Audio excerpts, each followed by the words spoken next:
The fear of mediocrity. It's it's a psychology thing, I think. Again. You got a few texts from people you care about. Wish there were more, but it's fine. You're done celebrating it, however that looked. But now, it's 2 a.m. and you're lying awake doing math in your head. How old are you now? How old you'll be in 5 years? How old your parents were when they had their lives together? How much time you've already let slip by? And how much time you might have... I will ask, when is the age where you, like, stop doing, like, big birthday parties?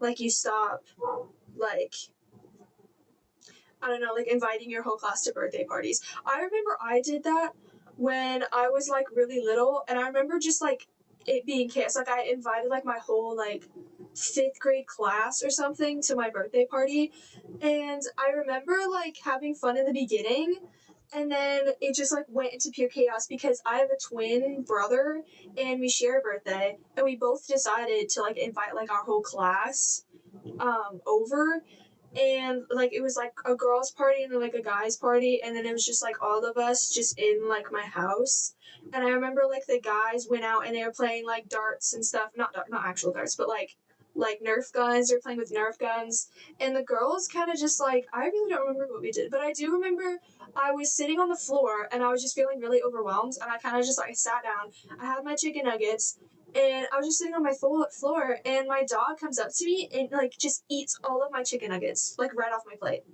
I low-key kind of just sat there, and I was like, oh, okay. like, what?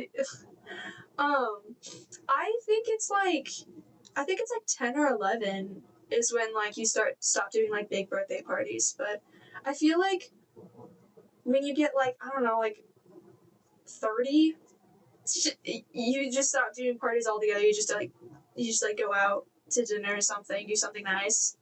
And yeah, that's about it. But yeah, I remember that birthday party. I just remember being really overwhelmed. Anyways. Left. Someone you went to high school with just started a business. Someone else bought a house. Someone else got promoted again. Another got engaged. While you're still in the same place you were last birthday, and you can't even remember what you've been doing all this time. You've been busy, exhausted, stressed, overwhelmed.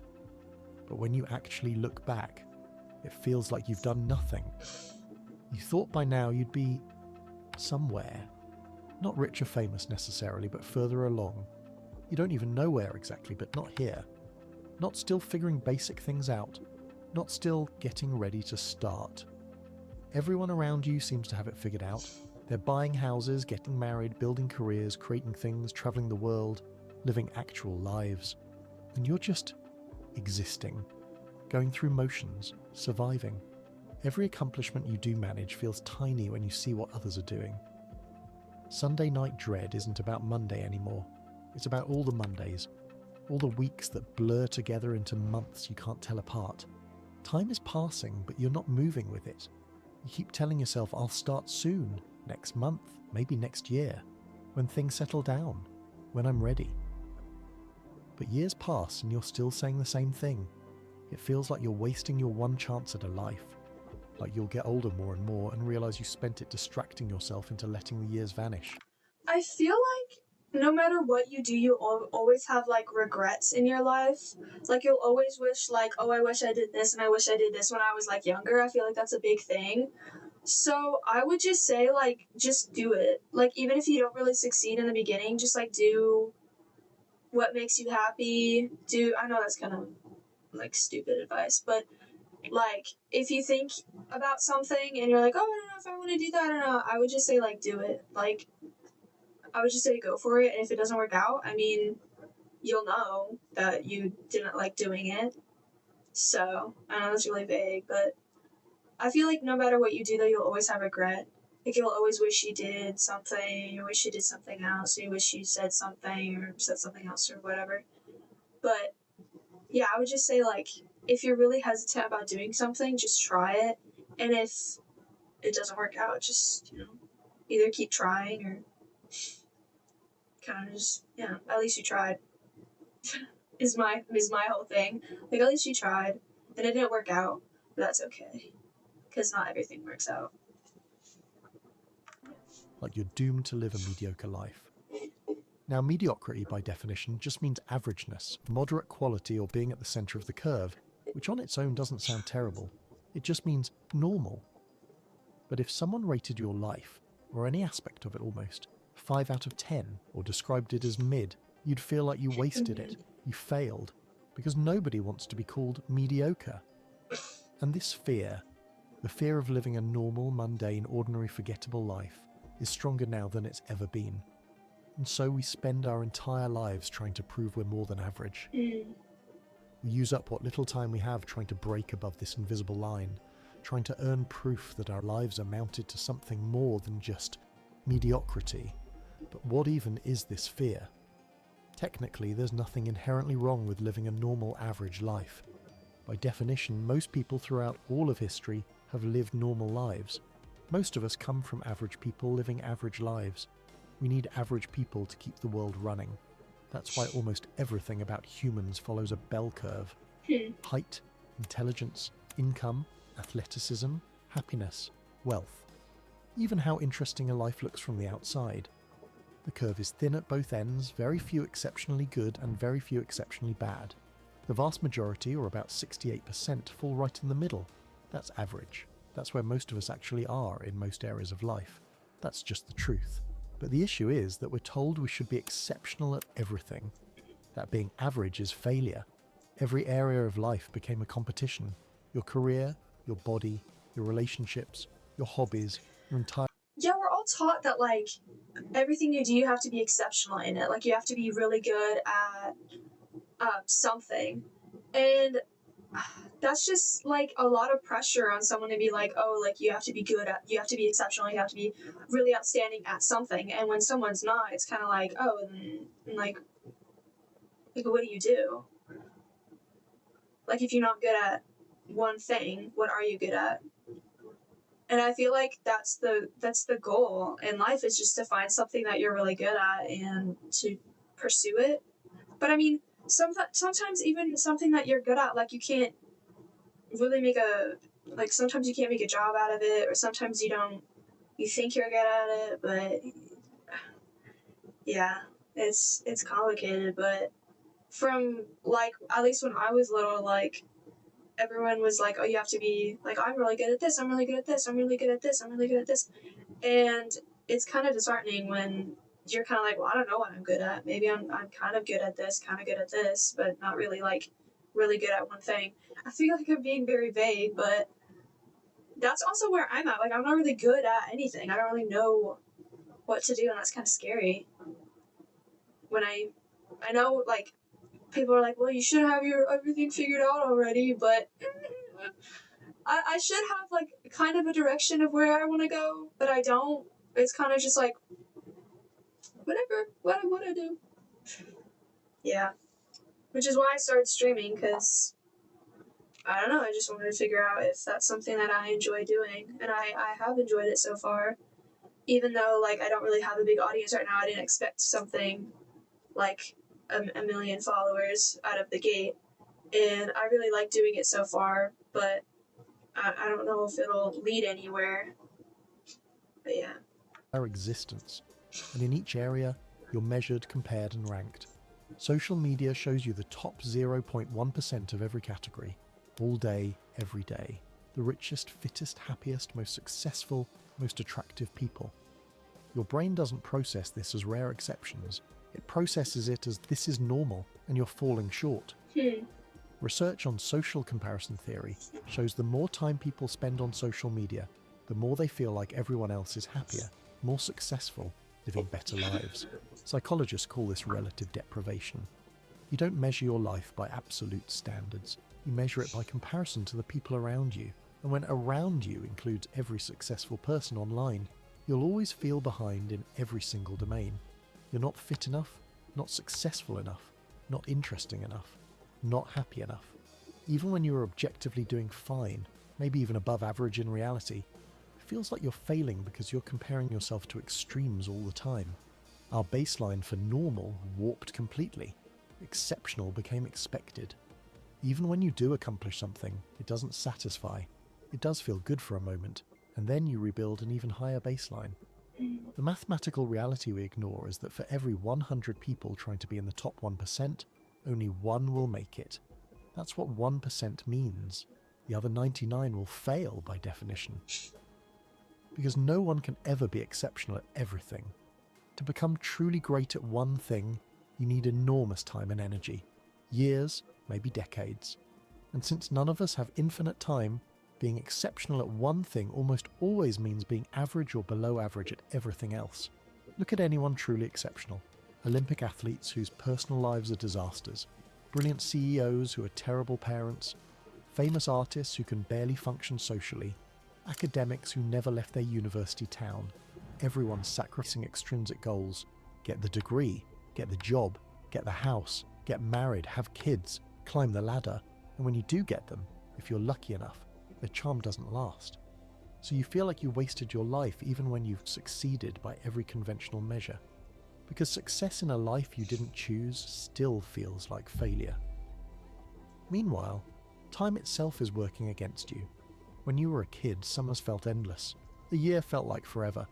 But now entire years disappear in what feels like weeks. Time feels like it's speeding up more and more. Previous generations had clear milestones. Graduate at 22, married by 25, house and kids by 30. Today those milestones are delayed, impossible, or culturally optional. Without them, you always feel like you're falling behind because there's no clear standard for enough, and that scares you. This fear isn't about productivity, it's about mortality. Ernest Becker's Denial of Death argues that humans are the only animal that knows it will die. We can't handle that knowledge. We create immortality projects, accomplishments, legacies, things that will outlast us. When you say I've done nothing, you mean I will leave no trace. The fear is that you won't matter, that when you're gone it will be as if you never existed. Achievements become symbolic immortality. If you build something, create something, accomplish something, maybe you'll be remembered. Maybe your life will have... I have actually thought about that. Like I've been thinking about like leaving like your like every I feel like especially with myself like everyone wants to leave their mark in some way, whether it be like writing a book or directing a really popular movie or being an actor in a movie, or you like everyone wants to leave their mark in history and be like remembered. And that's just so interesting to me because you want to prove that you lived, you want to prove that you were alive, that you were somebody.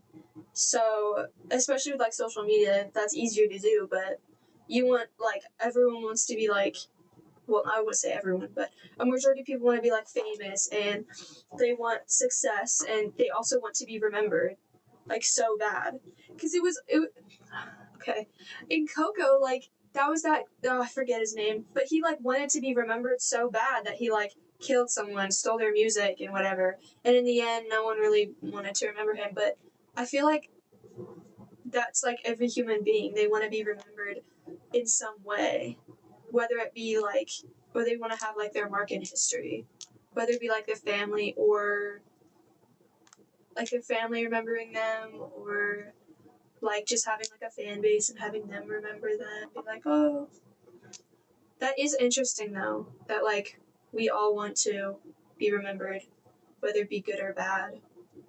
Maybe good, maybe like everyone wants to be remembered as good, but some people go to the extreme of like, oh, I just want to be remembered. So Maybe you'll be remembered. Maybe your life will have meant something. Viktor Frankl wrote Man's Search for Meaning. His central insight was that meaning doesn't come from accomplishment. It comes from experience, from connection, from how you respond to suffering. You can achieve everything and still feel empty. You're not experiencing your life. You're trying to create a life that will look good when you look back on it. Living for the highlight reel that will play when you're 80 or at your funeral. That moment is hypothetical. It might never come. Even if it does, you won't care then. You'll be dead or too old to care. The only moment that exists is this one. You're wasting it trying to make sure every other one feels okay. The irony is that you will waste your life if you spend it trying not to waste it. The fear of mediocrity is the fear of being human. You want to be special, exceptional, remarkable. Most people are average. That's what average means. Most lives are ordinary. Most people don't do anything historically significant. They work, love, struggle, laugh, suffer, die. That's it. So if your life doesn't matter in some grand, measurable way, what's the point? Maybe the question is wrong. Maybe the point isn't to be exceptional. Maybe the point is just to be. David Foster Wallace says the really important kind of freedom involves attention and awareness and discipline and effort and being able truly to care about other people. The alternative is unconsciousness, the default setting, the constant gnawing sense of having had and lost some infinite thing. When people feel this way, some double down on productivity. Work harder, optimize more, achieve faster. I moved from Dallas. The order of things I wanted to set up was internet, water, then power. Some chase increasingly extreme experiences like skydiving or adventuring. It might work for a moment, then they come home and those feelings return. You can tell yourself, when I graduate, then I'll feel okay. When I lose the weight, then I'll feel confident. When I find the relationship. I have had that thought before, though, where it's like, if I just lose the weight, then I'll feel better. Nope. Usually, no. Usually I try. Usually it's not enough. Usually I go to the extreme when I try to lose weight. But yeah, I have had that thought before. Also, with the same thing, like when I graduate, I'll be fine. Still feel the same. Then I'll feel complete. When I make enough money, then I'll feel secure. That moment comes and goes in days. The problem isn't your circumstances, it's how you relate to your life. Always deferring satisfaction. Always one achievement away from feeling okay. Always living in the future. And when you aren't, you're being upset over your past. You're so focused on the life you didn't live, or that you're yet to live, that you're not living the life you have. The fear of wasting your life causes you to waste your life. So stop measuring. You can't optimize your way into meaning. You can't achieve your way into peace. Recognize the moments that made you the happiest, that made you forget about your problems and cherish them. The only antidote to the feeling of wasted time is to be fully present, not planning the next thing, not ruminating on the last thing. That's harder than any achievement and more valuable. Accept that you might always feel behind. The goalpost will always move. You'll always be able to find someone doing more, achieving more, living better. That feeling might be permanent. The question becomes, can you live a meaningful life while feeling behind? Because most people will reach the end and realize they spent their whole lives comparing themselves to people who don't exist, chasing goals they didn't even want, performing for an audience that wasn't watching. You don't have to be one of them. You can't control whether you'll be remembered, whether you'll matter in some grand historical sense, whether you'll ever feel exceptional, but you can control whether you're present, whether you choose something that matters to you, even if it doesn't look impressive to anyone else. That might not feel like enough, but it's all there is, and maybe that's okay. Wow, that was a good video.